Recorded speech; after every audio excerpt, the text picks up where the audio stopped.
pessoal, tudo certo? Beleza? Vamos começar mais uma aula então? Bora! A nossa aula de hoje a gente vai tratar sobre o conceito de biodiversidade e sobre a importância da biodiversidade para os humanos, tá bom? A importância da biodiversidade pra gente, beleza? Então, para começar a nossa aula, antes de mais nada, eu quero saber se você já se inscreveu no canal. Já? Pô, não tô preparando isso à toa, né, cara? Se inscreve aí no canal, curte meu canal, dá uma curtida aí, aperta o dedinho assim, ó, beleza? E depois que você assistir essa aula, você pode compartilhar ela com quem você quiser, tá bom? Conhecimento, informação, a gente tem que repassar, principalmente se for uma informação boa, né, de qualidade. Não é pra repassar qualquer coisa não, tá bom? Então vamos lá! Pra gente começar a aula de hoje, a gente vai falar um pouquinho sobre o conceito de biodiversidade. Então o conceito de biodiversidade ele é bastante sistêmico, ele é grande, né? Ele é amplo e ele tem muitas variáveis. A gente aprende no ensino médio, a gente aprende no ensino fundamental, os nossos professores trazem a biodiversidade pra gente como conjunto de seres vivos, né? É o conjunto de todos os seres vivos. Mas é só isso? O que mais que a gente pode agregar dentro desse conceito do conjunto de seres vivos? Então olha que interessante, cara, se nós procurarmos o termo na internet, se você der um Google aí, conceito ou definição biodiversidade, você vai encontrar os termos ecológicos, os termos legais, tá bom? Dentro das legislações de cada país. A nossa legislação brasileira tem um termo específico.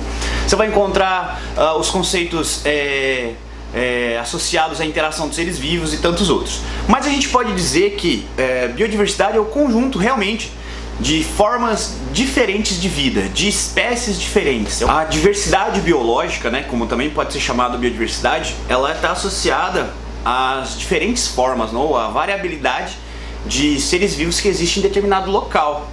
Então isso pode ser bastante difundido do ponto de vista micro ou macro. Você pode estar falando, por exemplo, da biodiversidade genética, você pode estar falando da diversidade de genes de uma determinada espécie ou de uma determinada população, de uma determinada comunidade, ou você pode estar falando de um aspecto um pouco mais amplo, né?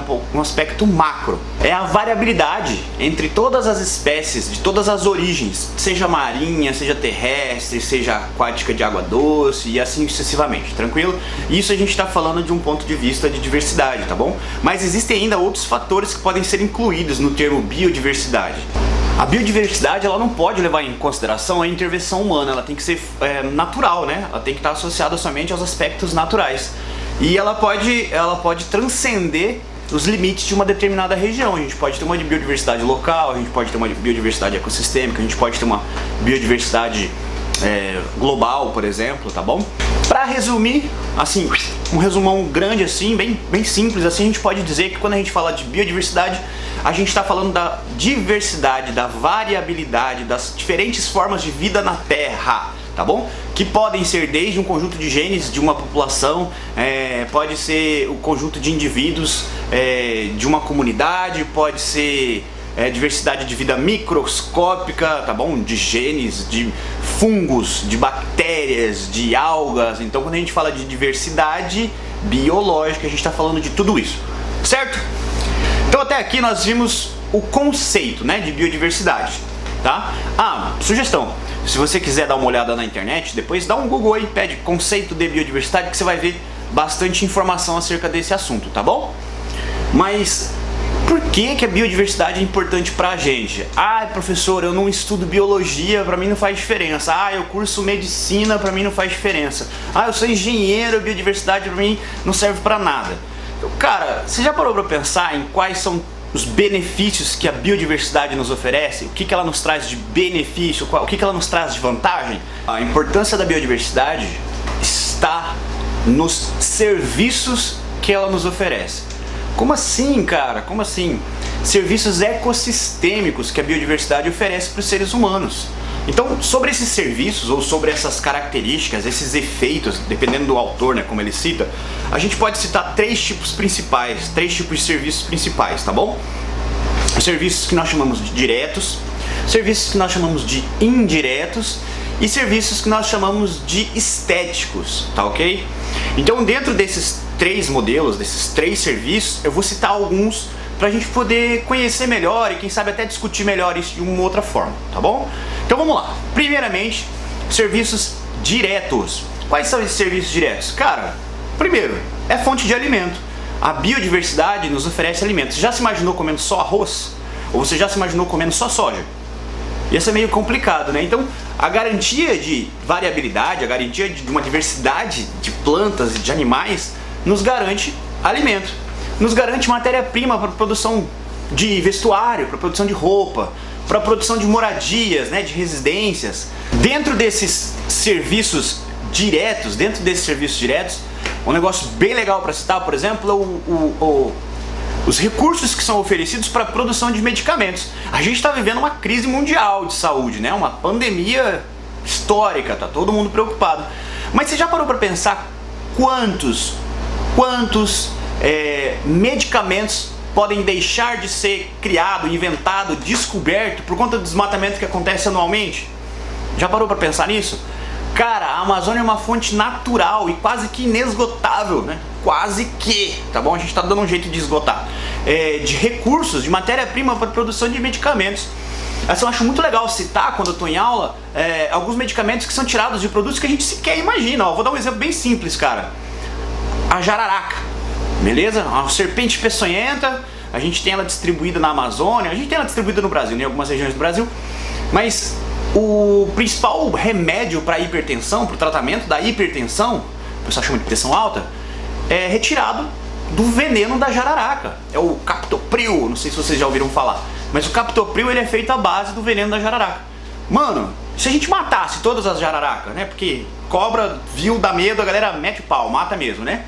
Já parou pra pensar que a gente está destruindo, talvez a gente está destruindo matéria-prima para salvar a nossa existência? Tá bom? Então fica essa interrogação aí pra gente poder pensar nisso, beleza? Acho que eu vou colocar aqui, né? Vou fazer aquilo que eu tô fazendo. Vou colocar aqui algumas, primeiro, serviços diretos e alguns exemplos eu vou colocar aqui. Tadã! Aqui, beleza? Vamos falar um pouquinho agora dos serviços indiretos. Serviços indiretos, tá bom? Entre os serviços indiretos que a gente pode citar, talvez assim, um que não tem como não falar dele, é basicamente só, simplesinho, a produção de oxigênio, né, cara? Você tem vegetais, algas e vegetais produzindo o oxigênio que a gente necessita para nossas atividades metabólicas. A gente precisa para viver, né? Então a perda, né, a diminuição da diversidade, a gente pode também influenciar na produção de oxigênio. Nós temos a formação e manutenção do solo, né, que os vegetais ajudam nesse processo, os micro-organismos ajudam nesse processo. Nós temos a ciclagem de nutrientes, cara, que na maioria das vezes utiliza micro-organismos nesse círculo, né, nesse ciclo, né? A gente tem fungos e bactérias atuando nesse processo de ciclagem de nutrientes. Nós temos também um serviço indireto, por exemplo, a gente pode citar.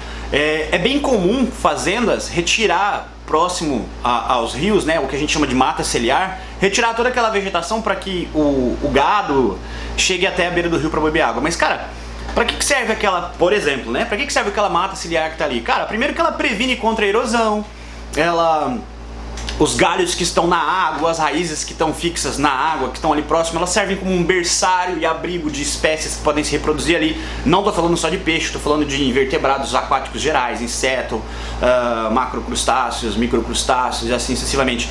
Influencia diretamente na prevenção do assoreamento do rio, né? Já que ele previne erosão, ele vai evitar o assoreamento do rio. Então tudo isso são características que servem como um serviço que nós chamamos de indireto, um serviço indireto que a biodiversidade nos oferece. Vou colocar aqui também, deixa eu fazer a graça, aqui, serviços indiretos que a biodiversidade nos oferece, tá bom? Feito aqui, ó. Beleza, ótimo. E aí a gente vai para aqueles que nós chamamos de efeitos ou serviços estéticos. Quando a gente fala de estética, geralmente a gente associa a situação de beleza, né? Beleza. A gente também pode utilizar essa associação para trabalhar com biodiversidade, cara. Você já se imaginou olhando uma paisagem muito bonita? Imagine um parque que você já visitou, que tem uma quantidade grande de vegetais diferentes, de árvores diferentes, até a presença de animais diferentes. Aquilo é agradável aos olhos. Você consegue quantificar economicamente quanto vale aquilo? Aquela sensação de bem-estar que você tem ao fazer um piquenique, ao fazer uma trilha, fazer uma imersão numa mata. Você consegue quantificar isso em valor? Não dá, né? Isso é tão intrínseco do ser humano, é tão necessário esse contato com a natureza pro ser humano, que os médicos já receitam a incursão na selva, né, a visita à mata, a paisagem, a natureza, para tratamentos de doenças emocionais, né, principalmente contra a depressão e a ansiedade. Né, o verde, a natureza, ajuda a combater sintomas associados à depressão e ansiedade. Tem como quantificar quanto que você pagaria, por exemplo, para visitar o parque da sua cidade? Que seja um parque simples que você tem na cidade, um bosque, para poder ficar lá curtindo um momento agradável, ouvindo os pássaros cantarem, os insetos fazerem alguns barulhos lá, aquela cigarra que grita na nossa orelha, né, para curtir aquela brisa agradável. Isso tem valor, isso não tem como valorar economicamente, tá? Então alguns dos benefícios, das vantagens de se manter a biodiversidade são essas, tá bom? Então eu vou ficar por aqui, essa aula vai ser bastante curta, beleza? E a gente fala no próximo assunto, a gente vai falar sobre a importância das unidades de conservação. A gente vai falar da importância das unidades de conservação para o Brasil. A gente precisa de mais unidade de conservação? Não precisa? Tem que ter mais? Tem que ter menos? Ah, já tem X% do país que é unidade de conservação. Vamos discutir isso na nossa próxima aula, tá bom? Então, muito obrigado pela presença de vocês, agradeço de vocês de terem me acompanhado até aqui e um forte abraço, se cuidem!